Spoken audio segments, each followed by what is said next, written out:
Hi Leo, this is a general reading for guidance from Spirit for week 26th May till 1 June.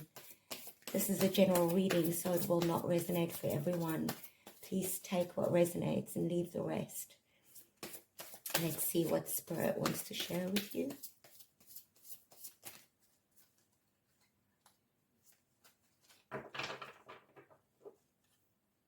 At the center, we have the Sun, crossed by the Page of Wands. At your root, Five of Swords, recent past, Ten of Cups. In your conscious, Ace of Swords, recent future, we have the Ten of Swords. On your path, we have the Six of Wands, the Devil, Five of Wands, and the Empress. At the center of your spread, we have the Sun. Leo, this is your card. Shows up as the heart of this reading. There's something raw and radiant being reborn in you this week.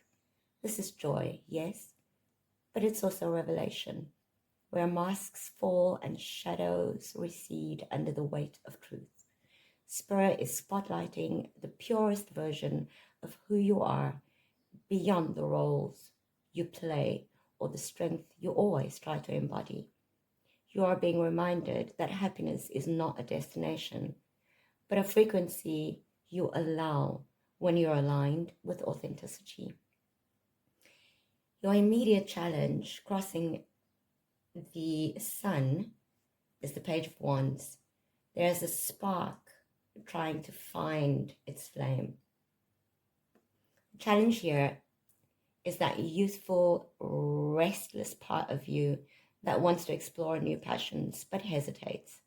Maybe you're afraid of looking foolish or starting from scratch again. But remember, all mastery begins with a first awkward step. Spirit says, don't deny this flicker of curiosity. Tend it, feed it, let it become your fire. At the root, in your subconscious, we have the Five of Swords. Deep down, there's a memory or a memory of conflict that hasn't fully settled. This may not be current drama, but echoes of the past. Moments where you felt manipulated, misunderstood, or even victorious, but empty. There might be lingering guilt or resentment, unspoken words, or the ache of knowing you won but still lost something dear. Spirit says this unresolved discord might be coloring your present choices. It's time to ask, where am I still trying to protect myself from pain that's already passed?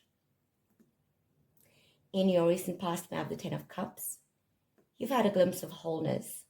There may have been a moment recently where things felt emotionally complete, a reunion, an emotional fulfillment, or even just a day where love wrapped around you like a blanket.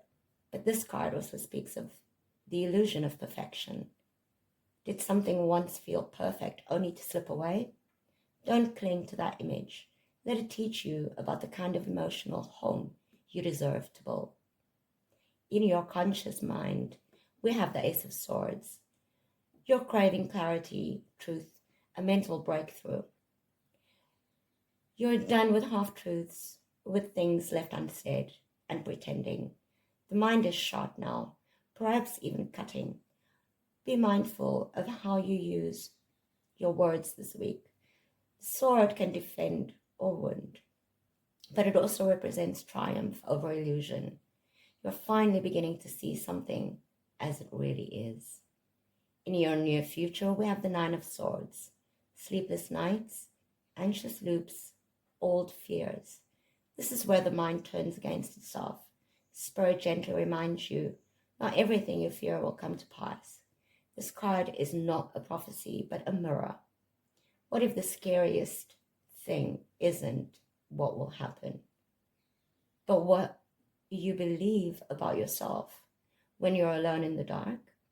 You're being called to offer compassion to your own inner child who still flinches at the memory of past hurts. On your path, we have the Six of Wands. People see you as victorious, even when you don't feel it. This card suggests recognition, admiration, and forward momentum. But there is a deep message here too. You are living for applause and or authenticity. Is the need to be seen masking the fear of being really known? This is your reminder that true recognition begins within. External influences, we have the devil. Something outside you is tempting, toxic, or tethering. This may be a person, habit, or thought pattern that whispers, you can't live without me, but you can. And Spirit is calling it out now. This week, notice where you're feeling controlled, whether by fear, addiction, guilt, or even comfort. Liberation is on the other side of truth. Choose sovereignty. Then in your hopes and fears, we have the Five of Wands. You're tired of fighting, yet part of you fears what happens if you don't. This card suggests inner tension between staying still and rising up. It can manifest as self-sabotage, comparison, or overwhelm. Spirit says, not every battle is yours to fight. Choose your struggles wisely this week. And remember, sometimes the fiercest war is the one between your heart and your mind. In your final outcome, we have the Empress. From the chaos creation, this is not just abundance, it's embodiment. The Empress is the divine mother, the sacred feminine, the lush garden that blooms when you finally stop begging for permission to grow. Spirit's guidance here is clear. Nurture yourself. Rebirth your vision. Claim your space in the world without apology. If you allow it, this week can be a rebirth of your sense of worth and inner beauty. We have three major arcana cards anchored in this reading: the Sun, the Devil, and the Empress. A powerful triad of illumination, temptation, and liberation.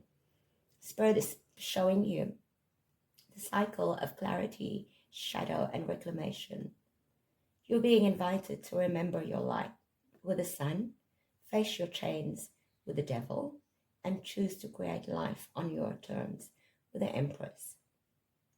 We're stepping into a week with a waning moon, a time to release what no longer serves. Your final message from Spirit. This week may feel like a tug of war between who you were, who you pretend to be, and who you're becoming. Don't run from your own truth. Let the swords cut what needs to go. Let the sun burn away the illusions, and let the Empress rise, rooted, worthy, and ready to bloom. You're not here to be perfect. You're here to be real. And real is power. Thank you so much for showing up for this reading. Let me know in the comments what resonated for you. Until I read you again, be blessed.